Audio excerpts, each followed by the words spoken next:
Welcome back to the Social Distance Podcast, guys. It's been a couple of weeks, but we have another ripping show. We touch on the World's Time Trial. We put our predictions in for the World's Road Race. We touch on safety concerns around, was it terrorism? Should we say that, around cycling previously in the past?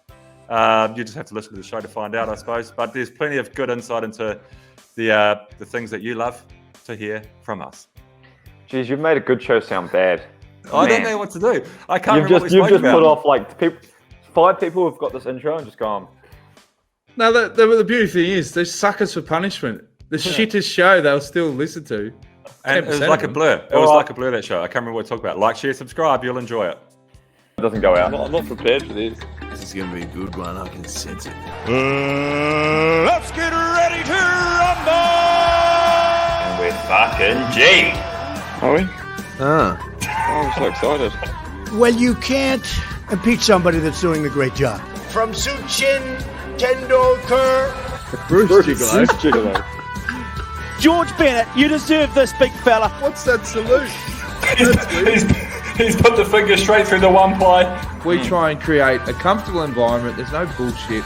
There's just so many of them, aren't there, though, that just don't like it. Nelson, be proud. Yeah, baby.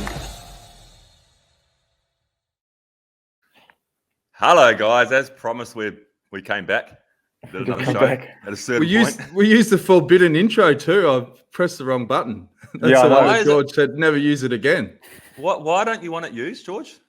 Actually, you don't like seeing yourself winning races. That's you need to go see it shrink. You need to see it shrink. The previous one was better when everyone was just calling me an asshole. Esteban. Yeah. Oh my god, I had a weird dream about Esteban that I was playing like computer games with him last night. Man, that's weird. It was really weird. COD. Yeah, we're flying around in helicopters on like Warzone or something. Bizarre. Yeah, right.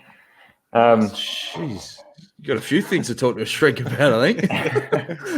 Should we call this episode "A Day on the Couch with George Bennett"? If you want to lie down, mate, you go lie down. I'll tell you, I was talking Jonesy through already before off air about my morning, and I had doping control like really early, like just before 6 this morning, and this guy that comes, he's such a nice guy, but he just came in, obviously like for doping control to come, there must be a lot of like behind the scenes admin. So like I'm up on the top of a mountain in Andorra. There's no hotels near, whatever. Like it's a long way from anywhere. This guy's Spanish, so he's obviously either gotten up at 2 this morning, driven here, got everything ready, whatever, or he stayed somewhere last night. But either way, he's ready to go. And at 6 a.m., I'm like fumingly angry, even though I try as good as I can to be like a nice guy for the doping control. Like, this is good for our sport, everything like this. But like, it's so hard to be positive when someone's rung your doorbell at 6 a.m., then gets you to piss in a thing and then sticks a needle in your arm and takes some blood out. So, he's come in at like a 9. He's come in like, good morning. And I was telling Jones he struggled to get to the door. We had a bit of a encounter in the doorway where I'd put my recycling, and he's a big rig, this guy, and he couldn't get to the door, and there's recycling going everywhere. He's a good man, eh? Yeah, great guy. Yeah. But he's so positive, he's a nurse from Barcelona. And Caitlin's obviously, we're in a pretty small place up here, and it's like the lounge and then our bathroom. So I try and give him the hints like, hey mate, like, yep, okay, let's go, kitchen. Okay. and then it'd be a tough job. It'd be a tough job. Nah, I'm just sitting there like, bugger that. And it's actually like he's got a mask on and stuff, and like everyone's relaxing with masks. He's been vaccinated. I've been vaccinated, and I still at first was like, mask. And then what convinced me 100% to put my mask on was so I could just have a completely resting bitch face. Just nothing COVID, just so I could sit there and just stare at him with my mouth like closed. While Shredder. Doping control is like the epitome of shoot the messenger. Don't shoot the messenger, but we do shoot the messenger. Because 100%. There's so many stories of like, you go riding with somebody, they're like, I had fucking doping control this morning at 6 o'clock. They woke the kids up. Fucking piss me off. You're like, I understand that, but at the same time, like they are simply told by the organisations, whether it's WADA or New Zealand Drug-Free Sport New Zealand, or whoever it is, like you need to test this person between this hour and this hour, Yeah. and 9 times out of 10, it's early in the morning, 6 a.m. or 7 a.m. or something. And Here's they the come in. Yeah, they're walking into the lion's den. They're literally doused in blood and thrown in the ocean and said, "Good luck, mate." And they get into like a cyclist, like someone who's like, especially someone who's like stripping weight, or someone's just pissed off. They've just done, or they've got like 6 hours, or they've got intervals coming up. And like for me, it was like when he rang, I'm like, oh, why are they always so fucking early? And then I look on my time slot, and my time slot starts at 6 a.m. So like, that's like the I made them come early. Like if I put my time slot at 8, they probably would have come at 8 o'clock. How long's the time slot window? 1 hour. Oh, okay. But they can come any time they like in a day. But there's 1 hour a day where you have to be.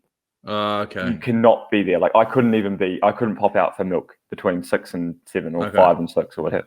Yeah. Because obviously, like to a certain degree, we have to be able to live our lives. Like we have to be able to go and socialize and go train and go to the supermarket. So although they can come at any time, if they come outside of that 1 hour time slot, if you're not home, it's not deemed as a missed test because you could be out supermarket or whatever. But that 1 hour that you dedicate, and I think generally speaking, most bike riders do it in the morning because we're all home in the morning. I think mine's 7 till 8 in the morning. If they come and ring your doorbell then and you're not home between that 1 hour, that's strike one. And obviously, for those that don't know, 3 strikes and it's a 2-year holiday. So it's worth being home for that hour. But it's the end of the quarter, isn't it? The quarter. So the whereabouts system works in quarters. I suppose like anything in the world, economies, all sorts. But I don't know, mate. I had a drug test this morning. That's what I know. But it's the end of the quarter. It's the end of the quarter, and you pretty much have to have. I think there's an allotted amount, 1 or 2 tests that everyone has to have within a quarter. So if you haven't been tested and you're in the last week of the quarter, prepare yourself.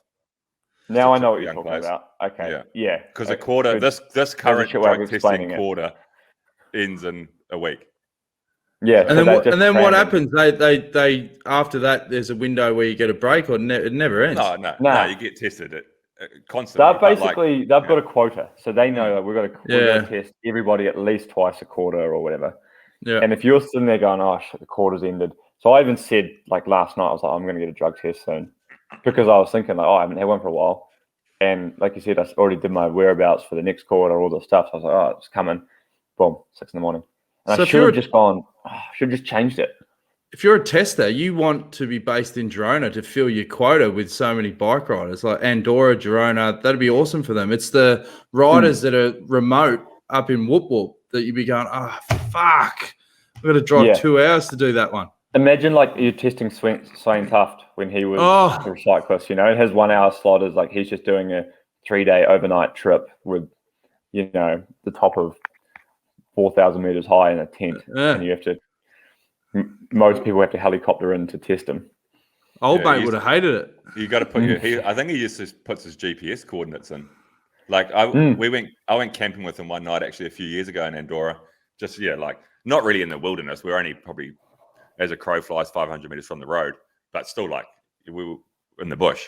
And I was like, "What do we do for our whereabouts?" And he's like, "Just put the GPS coordinates." I'd actually be interested. That'd be cool if they came. I reckon. Just turn up to these 3 dudes, me, Durbo, and Swano sleeping in a bivouac or whatever they're called underneath the stars. Yeah, but I reckon like having the doping control job, it'd be like those guys that read gas meters, like going into the unknown. Like you have to read the meter. You don't know if there's a wild dog. You don't know what you're going to be walking into, but like with the testers, very rarely would people be like, "Hey, come in, have a coffee." You're all SI parking inspectors. You're always going to be greeted with like, "Oh, fucking hell." I've heard a few real hostile people talking about a few real hostile welcomes they've given, and the most hostile one that I've come across, which has happened from 2 different people I know multiple times, is that they've always had to take a shit. They can't take a pee without taking a shit. Yeah, because it's the morning. Yeah, it's the morning. It's the morning bowel movements. So this poor bloke has to sit in while they're taking a dump, peeing into a. But then at the same time, they chose to do that. Yeah. Imagine just sitting there going, "This is my life," and then you hear this bloom. Just look eye contact with a guy staring you down. I couldn't do it. I don't. Guy just smiling at you. Yeah. One of those. You got this shitty little cyclist just smiling. Just give us a second. If I was a rider, I'd almost just be like, you know what? Just give me the pause. Give me the strike. Give me the strike. Yeah, shit. Oh, anyway. What's been going on, boys? Update us. What's been happening since last time? You've been racing Bewls at Slovakia. I just got back last night from Slovakia. It was a good race, actually. Boogeyman said it was fresh air, really well organised, bugger all transfers. It was really well organised. Pretty much every day was. It reminded me a bit of the Tour of Langkawi. Like, it was completely different because it's not Southeast Asia. Wait a minute, what? Yeah, how can you say it was really good and nice? Yeah, it's like Langkawi. That was a sweat box. With the exception that it was 12 degrees and raining and not 34 degrees and humid. It was 5 days, not 16. 5 days, not 16, and on a different continent. What was the similarities then? Oh, we finished by the hotel most days. Well, that's good. Oh, yeah. No, but no, it was really well organised. We started and finished basically at the hotel. It was really one day. I think we had a 1 hour transfer. That was. I love how this is your assessment of a race. Is like, was it a good race? Was how long were the transfers? Like, not like great start list, like really well balanced parcours. Like, oh no, I didn't have much transfers. It was a good race, and I got home the night of the race. So yeah, it was fucking sweet. Buffets, it's great. Although it did take us 2 days to get there because Slovakia they haven't got an airport. Don't they? Really? I think that's a rogue fact. That can't be true. Well, they have an airport, but they have. What I mean by that is they don't have any convenient flights into that airport. So mate, we had because Ryanair doesn't fly there doesn't mean that they don't have an airport. They've got an airport. So this is podcast home of rogue facts. Yeah, facts that we believe to be true. We had to leave 2 days before. We flew at 9 p.m. from Barcelona to Budapest. We slept in the airport hotel in Budapest after arriving there at midnight, and then we drove the following morning 4 hours to I don't know if you know the name of the town, somewhere in Slovakia where we started. But yeah, it was well organised. We started with a 1.5K prologue. You don't see a lot of them. 1.5K. Nah. Road bikes.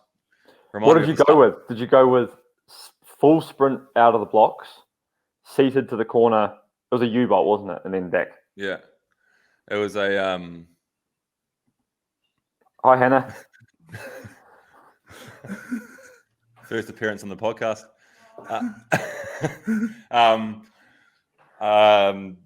That's rattled, Jack. That's rattled. I went with the I went with the full sprint, like the controlled full sprint. You know, you can't go. Well, I don't have one of those. I went with your max wattage for the first 30 seconds. You were my max wattage for the first minute and a half, I think. Yeah, no, it was hard. They hurt those sort of products, but it was good. Caden won. I got 50th, which was good. There's very little thought though going into that design of the stage. If it's literally just up, U-bolt, and then back, like yeah. But Jonesy, it finished by the hotel, so well, there you go. As long as it's as good as Langkawi, it doesn't matter. No, it was good. It was a cool course. Like it was, yeah. It wasn't an oversimplified course, but it was cool because it was like in the main like restaurant street. You know, the equivalent of going up and down the Rambla. We used to do one of those at Sun Tour in Melbourne. We used to rip down the bar. Yeah, that was good. Yeah, you know, people would sort of. I think what happened there was we would rip down the main strip of alfresco diners, just sort of on this cobble on a Friday evening. And I think everyone just like being Australians or being Southern Hemisphere just was like fucking cyclists. Like, even in my Friday evening, you know, like just trying to sit out here with their tradie workmates and smash beers, and they're just cyclists ripping up and down. Yeah. Well, speaking of tradies in Melbourne, there was a big brawl today. The unions, like all the construction workers, because 30% of the COVID cases are on construction sites, and the union have come out. The CFMEU said, right, everyone has to get a jab by Thursday. And, you know, when you're dealing with a lot of these tradie types, you know, big meat axes, like they don't want to be told shit. You know, they just want their sausage roll, their big M milks, and do the job, and that's it. And, mate, they kicked off today. Really? Because, they're doing chants like, stick that jab right up your ass, dude. They're throwing stuff at the bloke comes out, the boss of the union. He's this big, full of tats, and, you know, he's got the mullet and he gets on the speaker. He's going, guys, we have worked our asses off to keep you guys open and to keep the construction business going. Do you want us to just shut it all down? And then everyone's like, yeah. It's like not the response he wanted. And then when he realized, oh shit, I better get out of here, he's turned around. Everyone's throwing like bottles and bloody milk, and some bloke got hit in the head with those big bread crates. I don't know where they pulled a bread crate from, but this guy got belted with a bread crate, and mate, it just kicked off. Well, I saw like Joe Rogan was tweeting something. He's lost the plot, man, hasn't he? He's gone off the cliff in a big way recently. I thought he used to be a pretty just kind of interesting guy, but he's lost his shit. But what's the thing that he said that really made you go, oh, that's it? Oh, I think it was the horse, the ivermectin. I'm treating myself for COVID with this, and because he recovered, said, yeah, it was because I took this horse. No, right. And my brother's a vet, and it doesn't help. It's like when Trump said to stick bleach up your ass. Yes, it's something. It was a similar vein. So, but he was tweeting all these photos of Australia, just big riots, and these poor cops getting the shit beaten out of them. Oh yeah, that happened on Saturday. What was that? So they said they knew that a protest was happening, and then the cops said, all right, what we're going to do is we're going to ring fence the city because they all want to come into the city, and we just won't let them in. All anti-vaxxers.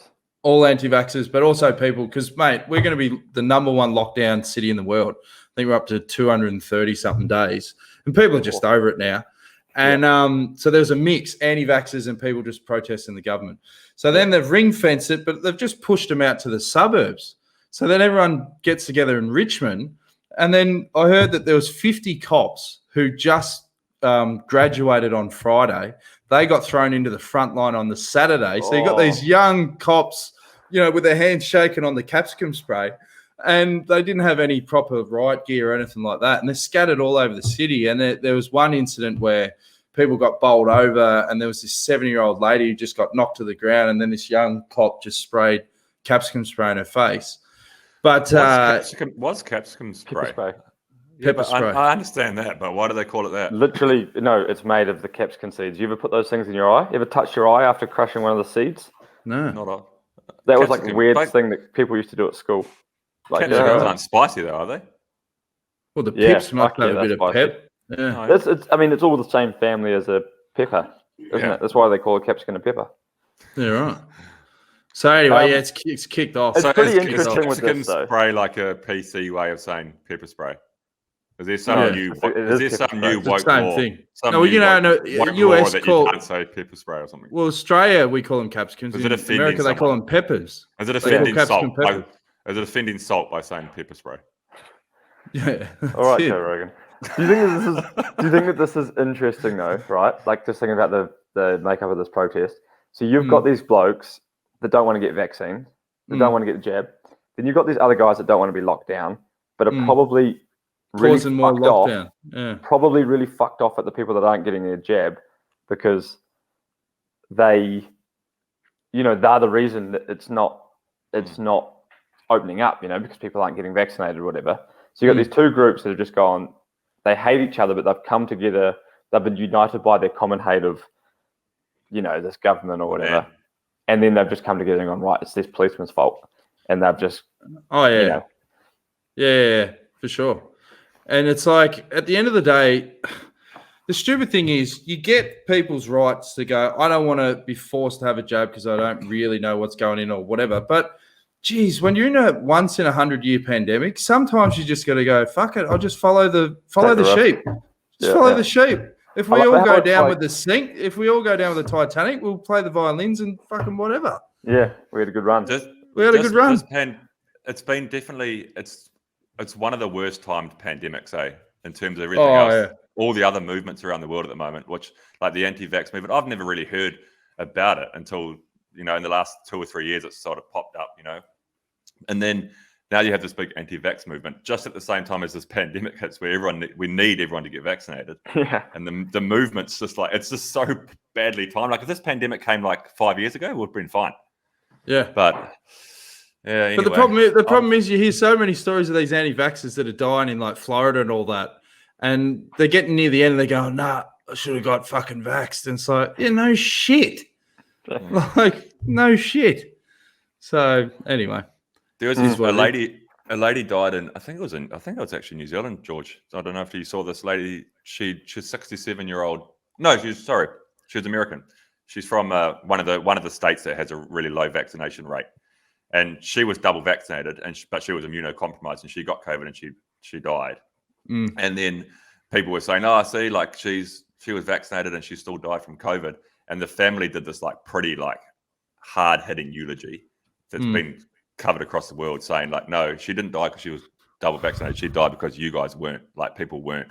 And like, like if she was double vaccinated, but she caught COVID from people who weren't vaccinated, and like in some way they put it back on them. And I was like, that's actually, I fucking rate that. Well, the government's done the roadmap here to say when we get to 80%, we're going to open up outdoor dining for 50 double vaxxers, hairdressers, double vaxxers, and then it has for double vaxxers at the end of it. So basically people that don't get the jab, they're not going to be able to do shit. Like that's how it is. That's how it is in lots of parts of Europe at the moment. They opened up last night. They opened up the slots for New Zealand. So like they can say, okay, the MIQ slots, and we had some friends who are trying to book. It's a new system. It's not like what we used to do, just try and get a slot. It's like you go into this lottery to get a slot in the managed isolation, and they went on. You get put in this lobby. You're like, okay, you're in the queue, and in 30 minutes we're going to open it up, and we're going to randomize you a number in the queue. And they got randomized, and they were position number 24,000 trying to get home. Oh Jesus! Yeah, I saw that sold out in 63 minutes or something. Yeah. Yeah. Anyway, but I made some notes, Bewls. Yeah, we're getting bogged down on pandemic chat. Yeah, we are. Let's get out of here. Like, in other news, just for the listeners out there, if you're new to the show, there's actually a pandemic happening at the moment. So stay alert, keep your head on a swivel, and get the jab. Good luck. And good luck. Did you see that was funny? That I thought you'd be into this, George, because it talks about nuclear submarines and that trade deal Australia, UK, and the US did. We had a $90 billion deal with France, right, to take their subs, and they were going to take fucking ages, and it was just going nowhere. It was 2 years, dropped $3 billion, and I think the Aussie government like, well, fuck, this isn't working. They've jumped in with America and the UK, but France didn't know anything about it. So the president found out on Twitter while they were doing the announcement live. And then when they did the announcement live, Joe Biden, he didn't know the Prime Minister's name, Scott Morrison. And he goes, I'd like to thank Boris Johnson. And he looks at the screen where ScoMo's sitting there, and he goes, my good mate from down under. Thank you, Prime Minister. It's like, oh. Did he say that fella? He was like that fella from down under? Yeah. Oh, it's fucking hilarious. And then it kicked off here. Whenever a country wants to protest, right, and they go, right, we're pissed off, they always send their correspondent or the relations minister or whatever home. Embassy. Embassy. Yeah. So, like, they had this all hoo-ha. There was, like, no one at the airport, and the French ambassador or whatever, he's got his little trolley bag, and he's, like, waving goodbye. It's like... As if anyone gives a shit. Yeah. Some lady standing at Starbucks like, well, yeah. Bye. And then I just get this feeling that Jacinda Ardern fucking hates Australia now. Like she's pissed at it. She does.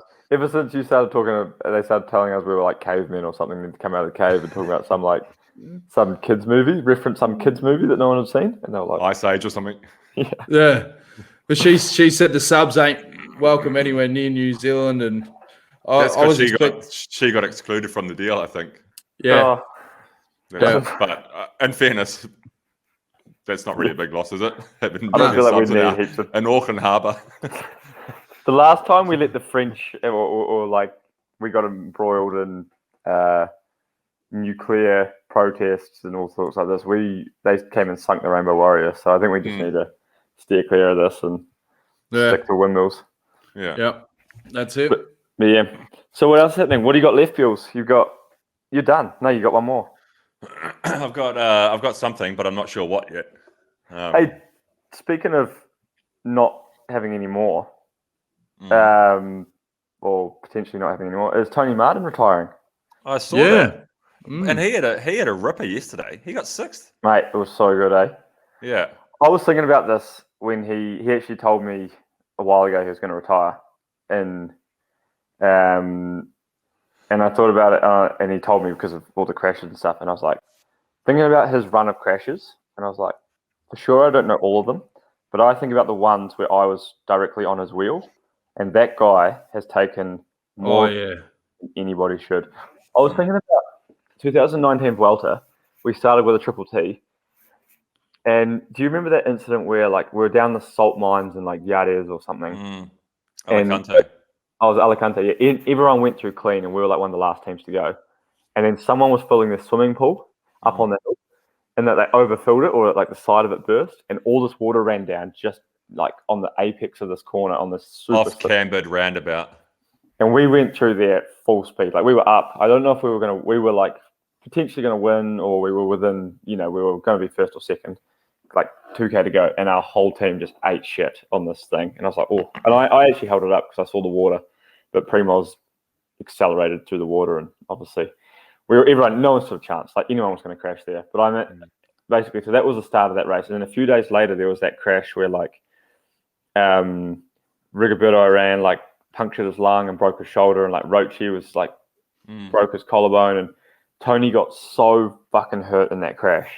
He gets up, rides to the finish. Like we're like, oh man, this guy's tough. About a week later, there was that famous stage where Quickstep, we were coming down, racing down this hill, and it was wet, and Quickstep came under real quick and hit the moss, and me and Primoz crashed on one side of the wall, and he just stayed in the middle of the road. And I got up and I went over to talk to him, and he just had blood like running down his head. And I was like, mate, you okay? And he's just like, who's that? I can't see. I was like, all right, this is above my pay grade. I was like, medic! On the radio, I was like, Primoz and George need spare bikes. Tony needs an ambulance. And then we got our spare bikes. And then I hear on the radio, Movistar attacking full speed, and I was Movistar winning the crosswinds, yeah. And I was just thinking about just that race, and I was like, man, that guy took some hits. And then we get back on the bike, like 2020, the next Grandy he starts with the Tour. He crashed, but he actually didn't finish because he got kicked out from that altercation with Luke.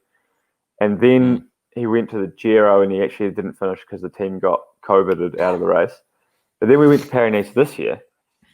And same thing, on his wheel, whole team come in, the road opens, there's this pole, and he didn't stand a chance, like crashed, broke his elbow, comes back in time for like the Tour, crashes full speed into the famous sign, sign, and then somehow gets back up, and then the second crash on the Ventoux day, that's what did it. And then he was proper out. And I was just thinking, man, like, so many guys would have taken one of those hits and never got back up. Like, they were such massive hits. And at that point in your career, when you're Tony, like he's achieved so much, he's been multiple world champion. Yeah. How old is Tony? Like he must be like 36 or 37. He's 36, but I think he's got 4 world titles or 3 in a couple of seconds.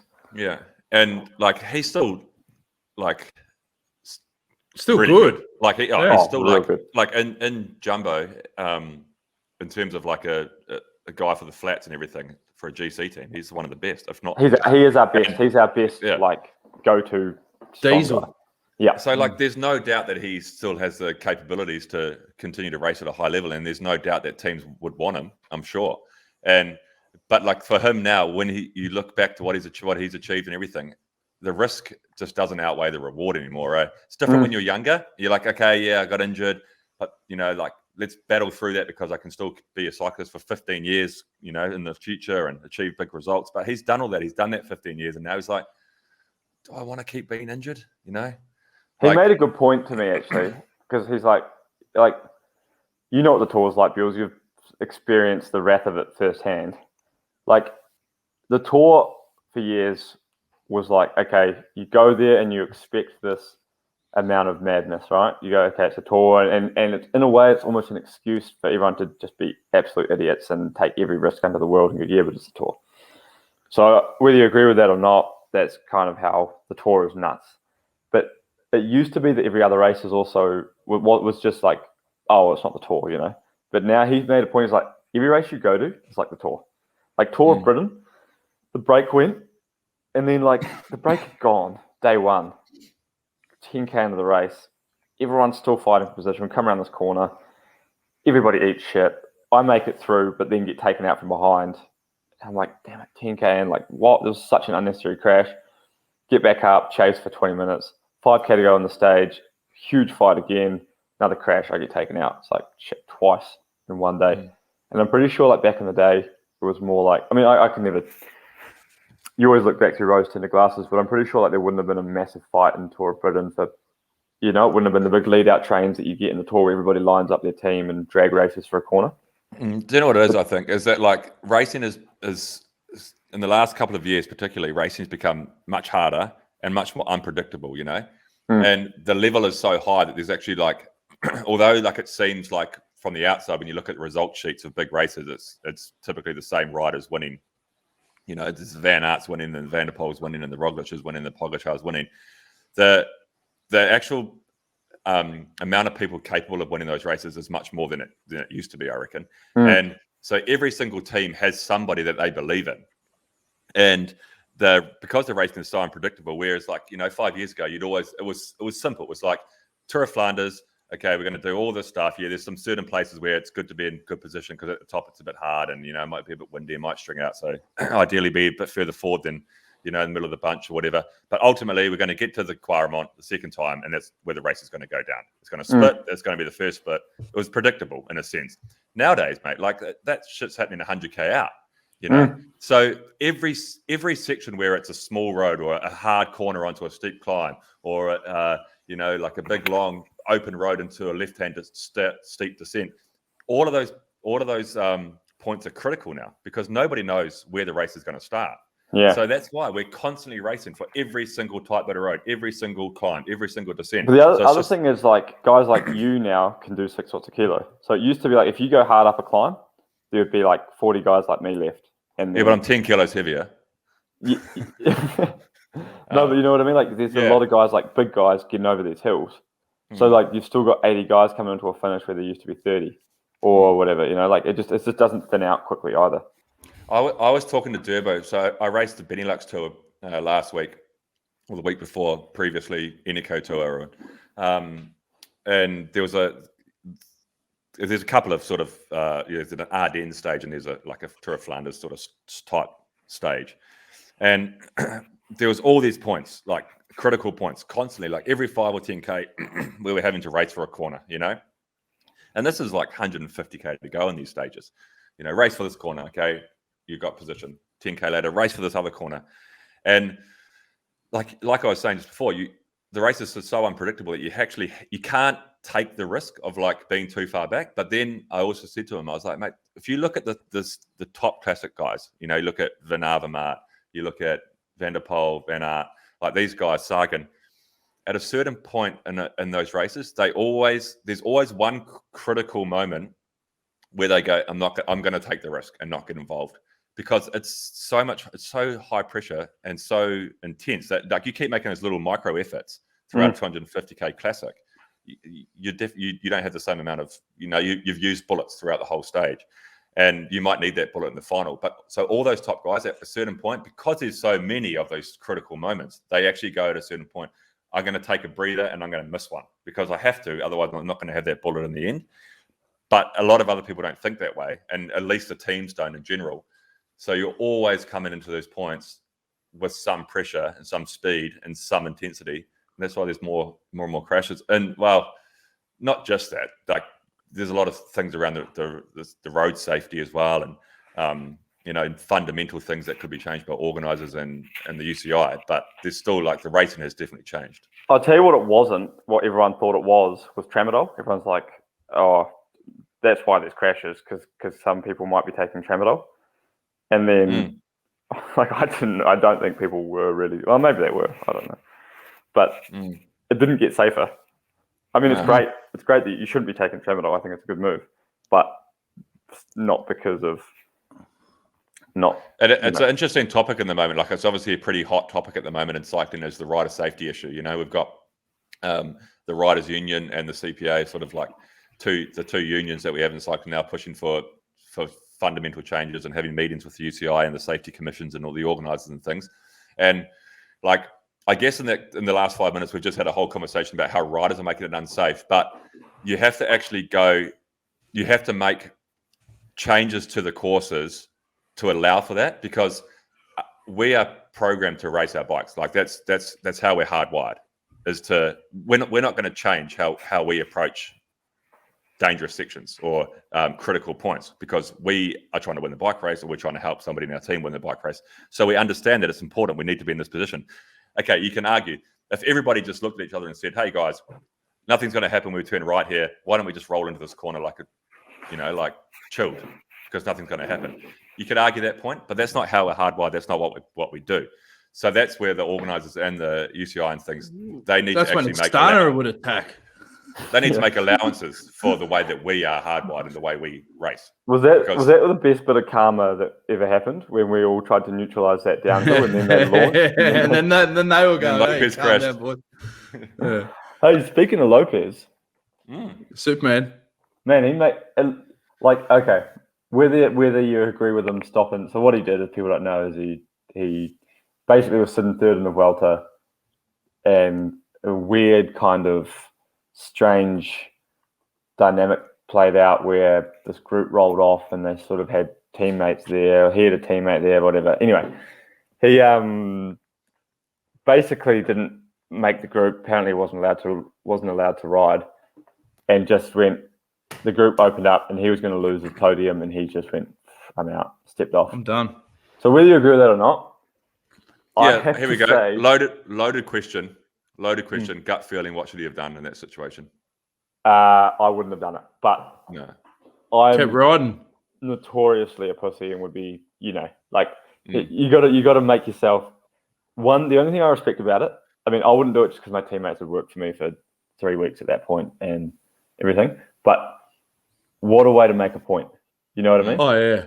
Like I love the ideal of it. Yeah. I love that. Like he's gone like, "Oh, if you don't want me to finish on the podium, fuck you. I'm not going to finish the race." How's that? Stick it up your ass, you pricks. Like It's the ultimate mic drop. I like that ideal, but ultimately, like the way to handle it probably would have been finishing it wasn't the right, stage and then having an internal meeting, and then Yeah. going from there. You know, it probably still would have resulted in him leaving the team, because the argument. Jeez, it would have been frosty. It would have been frosty that night. Imagine going back to the hotel. He didn't go. He didn't go. Didn't he? Nah. Oh, you couldn't. You couldn't. Imagine getting your trolley bag with your head down going, "Good luck today, boys. Have a good one."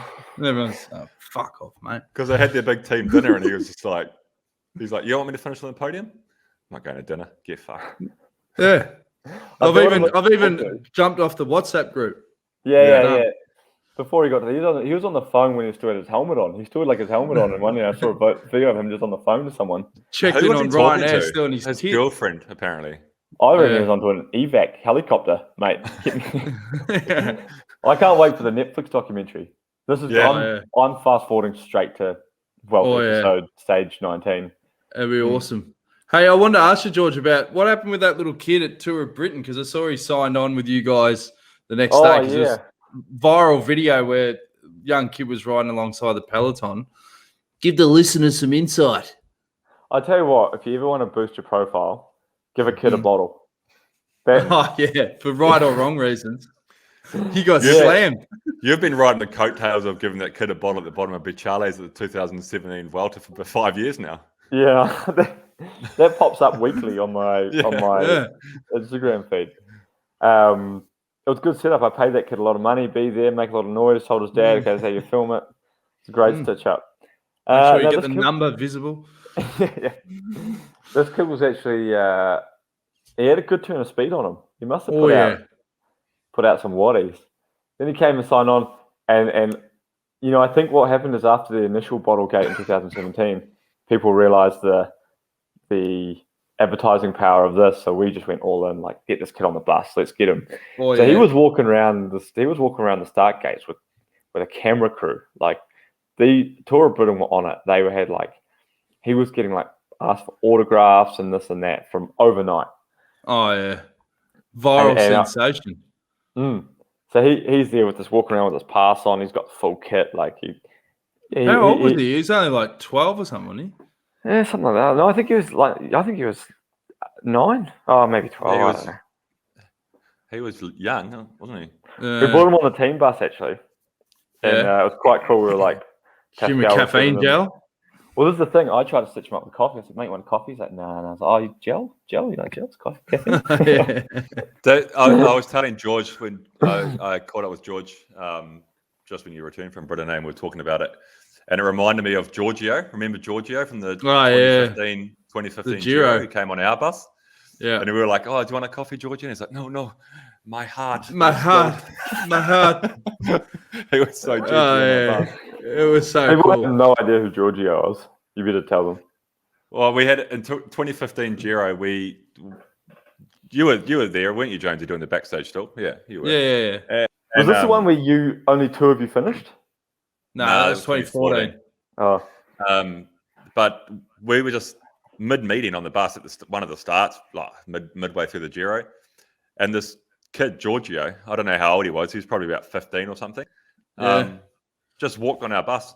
He's like, "I love you guys. Just walked in. I love you guys. You're my favorite team. I love it." And we were like, "You can't just walk on our bus." And then we were like, fuck it. Get in here, Giorgio." So we got him in here. We sat him down. He went around and met everybody. He's like, "Oh, Michael Matthews. He's so excited." And they were like, then Whitey was like, "You want a coffee, Giorgio?" He's like, No. My heart is too fast. We'll explode." And then he just sat in on the team meeting. And then he goes, "That's Garro's seat. Garro's not here anymore." He goes, legs of Garrons? I said, "Yeah." And then he did the team meeting. And then we did 3 cheers for Giorgio. He's a legend. And then that's the coolest thing is, like, since then, it's like he was like 15. He was pretty young. But now he like just loves the team. And I think Heppy actually chats to him. He's got his WhatsApp number. They chat to each other. And he's like a top downhill skier now, old Giorgio. Yeah, and he's like still messages the boys. He just loves it. He's a legend. Yeah. So if you're listening, Giorgio, with the ladies too. Like, he's got a pretty decent rig, so he doesn't need to I think leverage skiers in ground. general do. I think skiers they do all right. Yeah, they do. Hey, in total random topic, did you see that? I think boxing in America is at a real crossroads, Bills. Were you ever into boxing back in the day, like, Tyson, all these sort of fights? It's becoming an absolute joke. Did you see that? Just Manny Pacquiao. No, did you see Evander Holyfield step back into the ring at 58 and he goes into the weigh-in and he looks like good Nick. So everyone's going, Evander, he's back. And then he's in the ring. Man, he's just lost it. Like, it was dangerous. Like, the whole sport. Fighting? Some UFC dude or something. Oh, there's a problem. You've got some guy going to bite you and kick you in the knee. Oh, it was embarrassing. Yeah. And then you got YouTube stars like that. John Paul. The next fight he's going to get 40 mil. Was it John Paul? Yeah, there's 2 of them. Him and his brother. There's 2 of them. Oh, it's Paul John and John Paul. I think so, yeah. John Paul's a Pope, isn't he? Pope John Paul, yeah. So John the Pope's fighting Holyfield. Pope's fighting Holyfield next. This has got an extreme. Yeah. And Manny Pacquiao is running for president. That's right. Is he? Yeah, he is. Philippines. Yeah. He'll be straight in. He'll be able to do whatever he wants. Is, and he's already in politics there, isn't he? Oh, I don't know. It's like Imran Khan, who's the president of Pakistan now. Who was he's been president for a while, hasn't he? Yeah, but he was came from cricket, world famous. Did you see in cricket news? Did you see Pakistan, New Zealand just aborted the tour of Pakistan? New Zealand aborted. Yeah, what did I say? You said Pakistan and New Zealand aborted it, but I don't think Pakistan had anything to do with it. Judging by what I've read on the internet about if they were getting death threats before the game, if they weren't if they were marginal death threats before the game, there's pretty solid death threats now once they're pulled out. I often read I follow a few random hashtags, New Zealand cricket, whatever, and you often read how fired up the Indian fans get. They're always just in broken English, essentially talking about the bad things they're going to do to the players' mothers and things like this. And the Pakistanis have kicked off in a big way. Man, they're not happy. They are not happy. But a lot of other players have piled on too. I mean, a lot of Indian stars, Pakistani ex-stars just piled on. Yeah, it's because Pakistan, obviously, with the security or the safety issues of Pakistan in the last decade, I don't think they have hosted a tour for ages. And this was the first one. This was, like the new Pakistan and democratic government and it's safe and all that stuff. So New Zealand were going to be the first site to tour in Pakistan for years and years.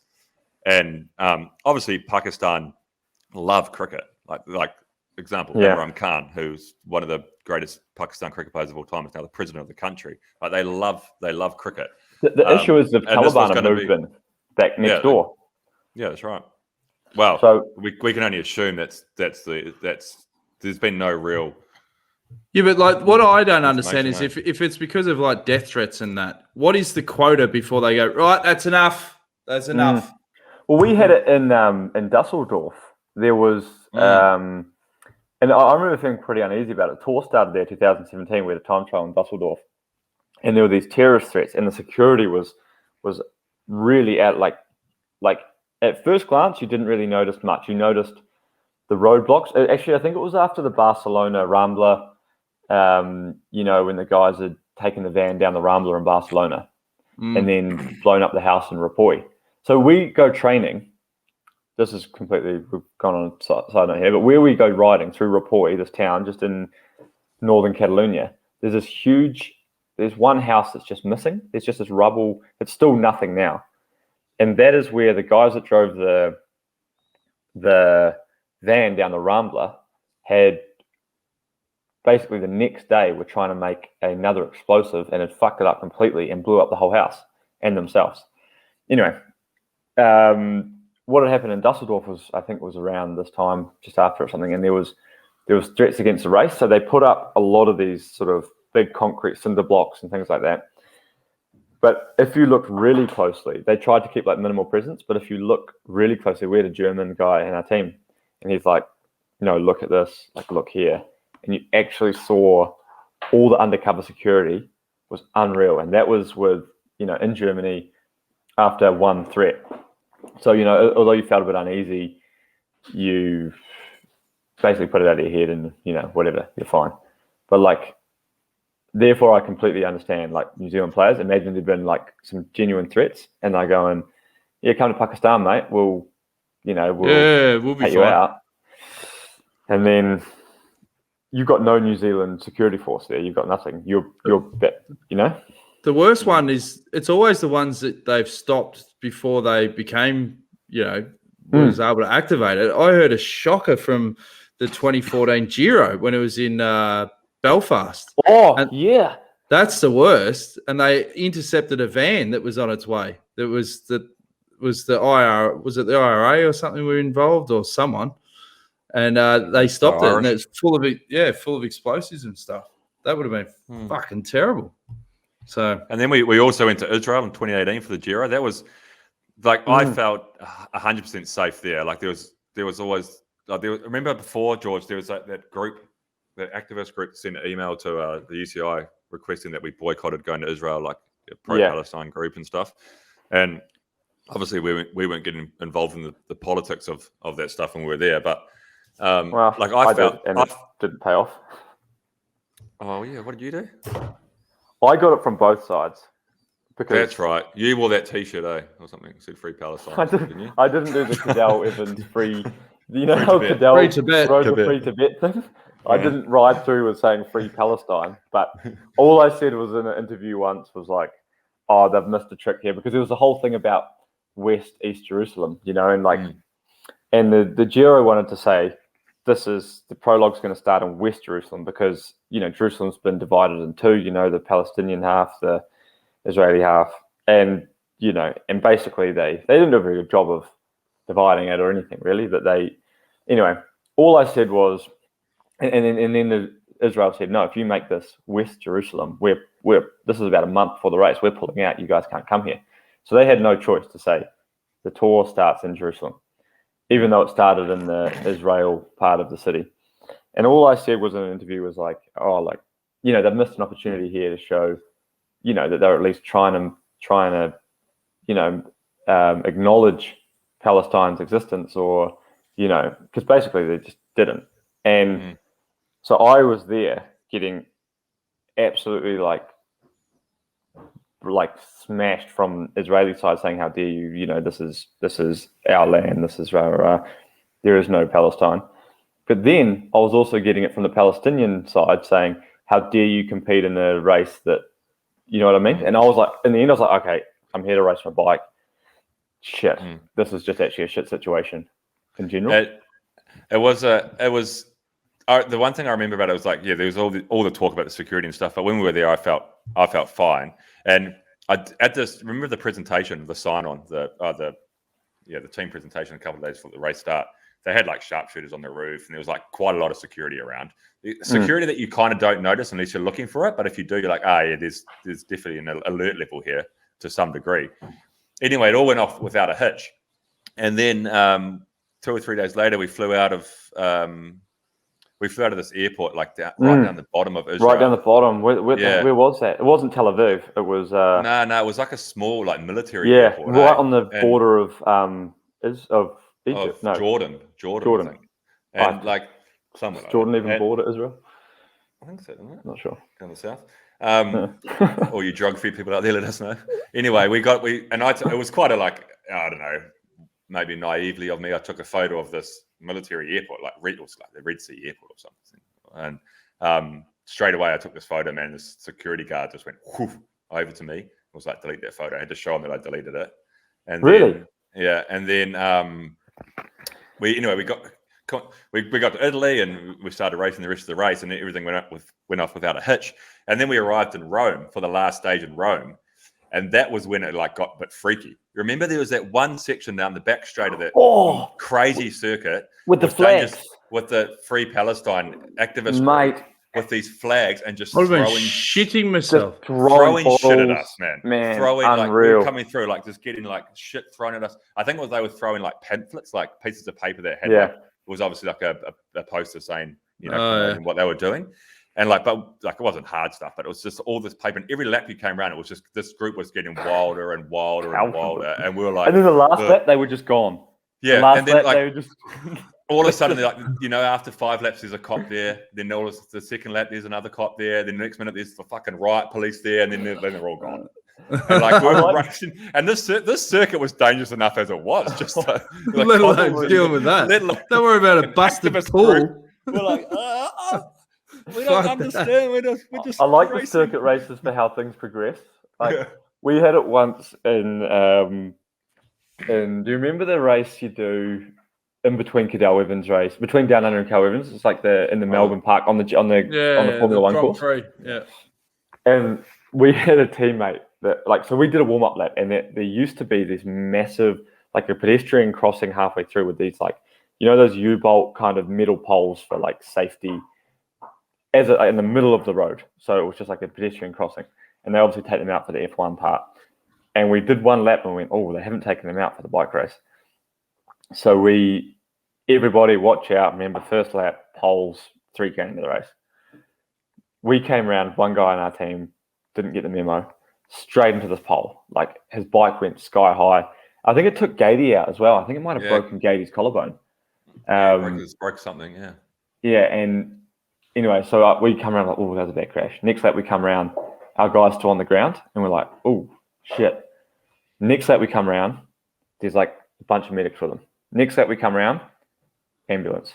Next lap we come around, he's on a stretcher. And the whole time, we don't have radios. The whole time we're going fuck, this is just getting worse and worse and worse. Hey, Caitlin. The theme of the show today. So, you know what I mean? But it just builds up. And in your head, each lap, you've got no communication. You don't know what's going on. And you've got a whole lap to think about, and you're like, fuck, what's happening next lap? And you come around and you just stretch it off. In the end, he was fine, broke a foot. But yeah, really weird. Yeah. No, but it's interesting that those circuit races, they progress, and like talking about that Sun Tour one, it goes on and on, because it's a Friday evening, starts at 5, the last rider goes off at 7. By the time you're the last rider, you're in the mosh pit, You were just getting these pissed up thrown at you. Oh yeah, pissed up HBSC investment bankers. But it was smart. That circuit off, shirts open. We've got a guy tie around his head. Just like, That's smart though, where they did that circuit, because most of those people aren't there for the bike race, as you said. They're already booked into the pub and they're on the piss. But when they go to sponsors and they go, "We had 150,000 come down to the race today," and they go, "No, you didn't. Yeah, You just strategically put it through the most popular areas, and that was it." Yeah. So Anyway, that's it. Terrorism. What about? Should we just touch quickly on Super Ganna? Is that what they call him? Super Ganna? Oh, the Worlds yesterday. Won the world's time trial yesterday. Filippo Ganna. He seemed like a great dude, but I had my emotional investment in Wild yesterday.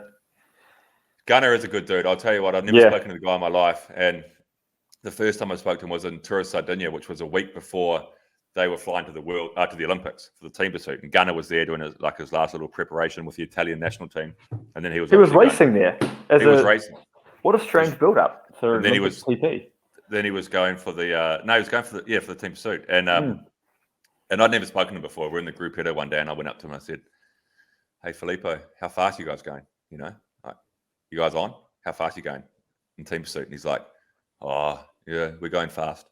And then I was like, "How fast? Like what times?" And he's like, "Oh, fast. Probably thinking the whole time, who the fuck is this guy?" And then anyway, he's there, bro. Doesn't tell me anything. And then the next day we're in the group header again, and I got to him, I'm like, "Hey, Filippo, come on, man. How fast? Come on." And he's like, "Yeah, fast. We're going really well. We're going fast." And then I'm like, "Okay." The next day, it's group header again. I was like, "Hey, Filippo, come on, mate. Come on. We're all mates here. How fast are you going?" Then you turn to go faster than your fucking bronze in London, and mate. then eventually he goes, "I was going to get rid of this fucking guy. It's been 3 days testing me." He goes, "Oh, we broke the world record in training last week with 2 reserves in the team." And I was like, "Oh yeah, so you are going fast?" He's like, "Yeah, we're going fast." And then I was like, "Oh, I won my first Olympic bronze medal in Beijing in 3 minutes 57 seconds." And he just goes, and then just rode off. So we're doing a podcast right now talking about Ganna. Yeah, great bloke. He's doing this podcast, right? He's probably in Italy doing this podcast. He's like, "Yeah, ma, there's this guy from New Zealand. What an idiot. I mean, he comes to me every day. How fast? And fanculo." Yeah. And then he goes, "And he only won 2 bronzer." He just broke 4 minutes. I did it by myself. I do. Grande Uno champion. gamba. Fucking classic.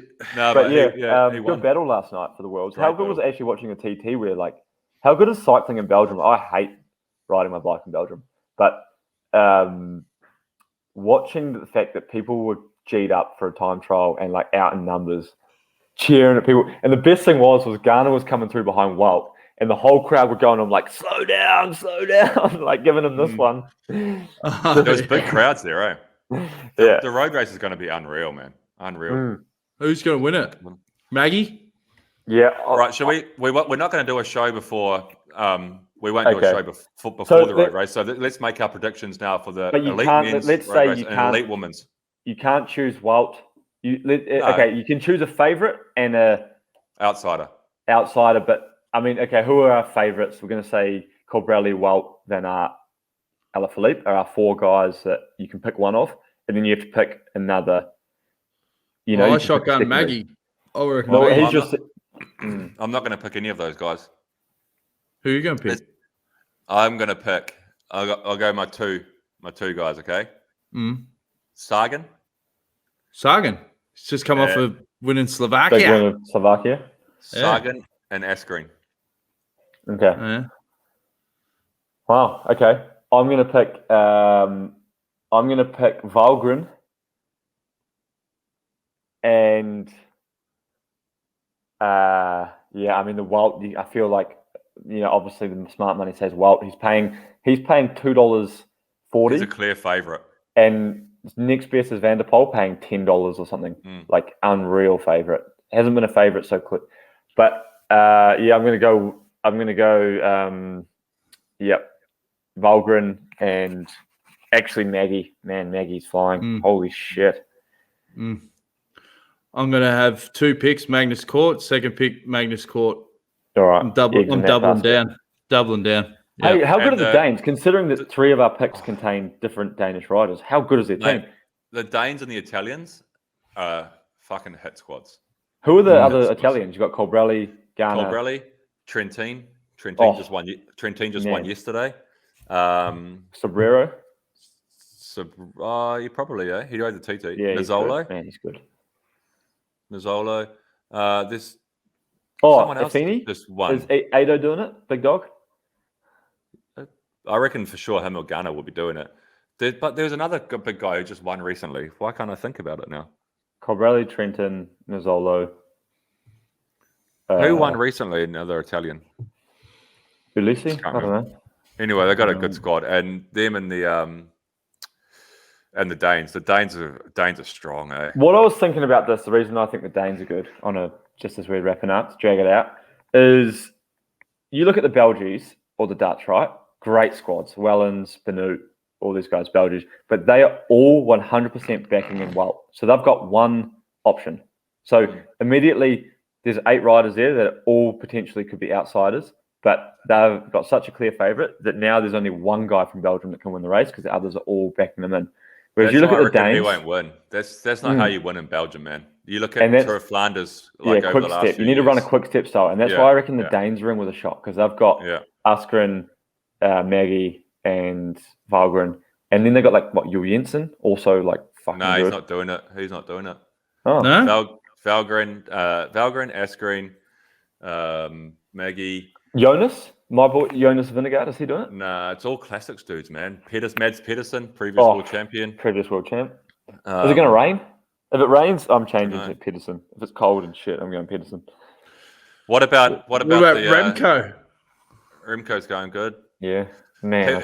He's going to be in Belgium. The final's going to start 70k, 80k to go. Those are the guys that are going to start launching early. You know, the Valgrens or the Pedersens and the Remcos and the Trentins and all that sort of stuff. You know, and that's where I reckon. I reckon as a favourite, it's going to be hard to win there. I feel sorry for Walt because he is so good, and everybody's going to race against him. Yeah. Man, he was good though. Cool. Tour of Britain, we ended up with 4 guys just trying to control this race. Luckily, if you had to do it with anyone that wasn't him, we would have lost that race straight away. Yeah. Who do you reckon the women's? Van Vleuten? Is Van der Breggen going to get the fairy tale ending to her career? Nah, she's sick. Something's wrong with her. Oh, yeah? Yeah. Lizzie Deigen? Yeah, Lizzie. To know. Voss. Voss will be hard to beat. She's in good form at the moment. I reckon, Van Vleuten maybe for the TTA. Low Kopke? Yeah, should be good. Or that Vollering, maybe. Vollering. Do you know what I'm backing in? Is New Zealand's own Neem. Oh, also, if this goes out in time, get up today because Finn Fisher-Black on for the U23 TT. Oh, yeah. Oh, yeah. Ella Harris, she finished 3rd overall in a race that just finished yesterday. So we're just naming names now. We're just popping off names. We don't really. I just got a notification. All construction shut down in Victoria. Great. So the protesters, the guy with the microphone is going, "I've worked my ass off. Do you just want me to shut it down?" Yeah. All right. Shut it down. It's done. Better cancel those Renos, Jonesy. That's it. I'll just have to get the flat packs myself, mate. Oh, boys, the mist is rolling in. I got a ride today. I'll just give you this. For our YouTube viewers, you see this in Valera.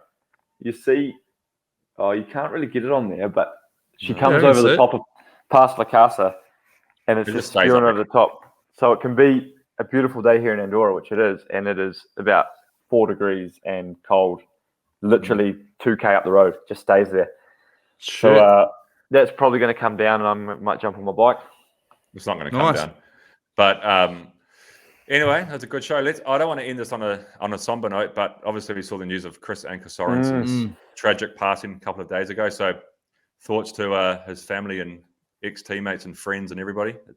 Yeah, he was a bloody legend, eh? Yeah. It's been a really, really bad run, actually, with this. Around Andorra, Girona, there's been some horrible crashes lately, and also Chris, and stay safe. Yeah, stay safe, everybody. Look after each other. Been a good show. Remember to like, share, and subscribe. Send us questions, and when will we be back? When will we be back? That's the $1 million question, Jonesy. When will we be back? Hey, it's actually No, really wait, off-season, man. aren't we, finished? Yeah, off season there's no excuse, but one thing for sure is we won't be doing the live shows. They're just too much stress. I'm not doing a live show in my life. No. We We almost lost George. We almost lost George. He was, like He was so spinning cooked top. by the experience. That was it. We really had to nurture him back into the starting lineup. I just felt like I was so exposed. The amount of stuff Yeah. that gets edited out of here that I have to, like, actually, we've got a We're bit of gonna pre-show. We're gonna break it to you, George. But since you never listen to the show, we never edit anything out. This goes out as Raw. it is. That's it. Every time. That's it. With no planning, really. So far, so good. I can't promise that will always be good, but so far, so good. Good show, boys. Like, share, subscribe. All right, see you later. See ya.